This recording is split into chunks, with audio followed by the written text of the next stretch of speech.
বিধানসভা এলাকার উপজাতি জনবসতিতে দীর্ঘদিন পরে আবারও শুরু হলো উপজাতি ছাত্র ইউনিয়নের সম্মেলন।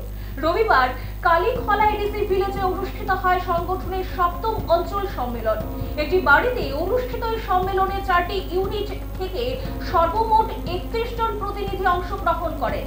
সম্মেলনের প্রথম পর্বে পতাকা উত্তোলন ও শহীদ স্মৃতিতে মাল্যদানের মাধ্যমে শ্রদ্ধা জানান কেন্দ্রীয় সম্পাদক মণ্ডলীর গৌতম রিয়াং এবং সোনামুড়া মহকুমা কমিটির সম্পাদক সুমিত মুড়া সিংকে। উপস্থিত ছিলেন সংগঠনের অন্যান্য নেতৃত্বরা। সম্মেলনের দ্বিতীয় অংশ গঠিত হল থলিবাড়ি অঞ্চল কমিটি।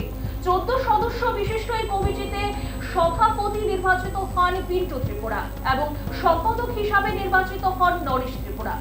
সম্মেলনে গণমুক্তি পরিষদের কেন্দ্রীয় কমিটির সদস্য বিষ্ণু ত্রিপুরা বলেন, উপজাতি ছাত্র সমাজের মধ্যে সাংগঠনিক চেতনা জাগ্রত করাই এই সম্মেলনের মূল উদ্দেশ্য।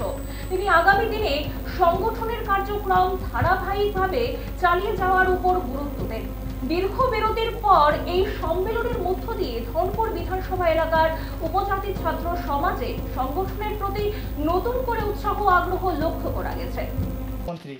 Sini bukung bara ni bising goi, inglai borok rok siwui nugui no, sini bukung bara no bahik le tisa manai, bahik le sini sikkan alo tisa manai, sung jate u soskara klai tongman no bahik le sung tisai nai, sotik lama sotik poro him manai, amtai boroni netri teno sung tini siwui nai, sung tini saran thaklai jona sikka andolon ni অবদান sung saimano, je তৎকালীন যে রাজধানী শিক্ষামন্ত্রী brown সাহেব ফিনি তং বনি নেতৃত্বে প্রায় 400টা high school সুং খলক্কা জনশিক্ষা আন্দোলনে বনি মাধ্যমে এগুলা আপনার স্কুল নখলনার সময় তো নাংনাই মাস্টার সব অঙ্কা 11 জনের বিষয় যারা শিক্ষিত যেমন দশরথ দেব হেমন্ত এগুলা নিয়ে অগুর বা দীনেশ দেববর্মা নীলমণি দেববর্মা আমতাই কংগ্রেস বরকটা হইতে পারছি হাস টাকা পরীক্ষা কিন্তু বরংনি ইতিহাস অক্ষরে অক্ষরে সুই যাব হইতো এগুলাই বরংনি অবদান হয়েছে তার সানা থাকলাই আর সময় দশরথ দেব নিক নুং যদি তাবো নরসি নগদ তঙ্গিনাই আদুল খিতার যে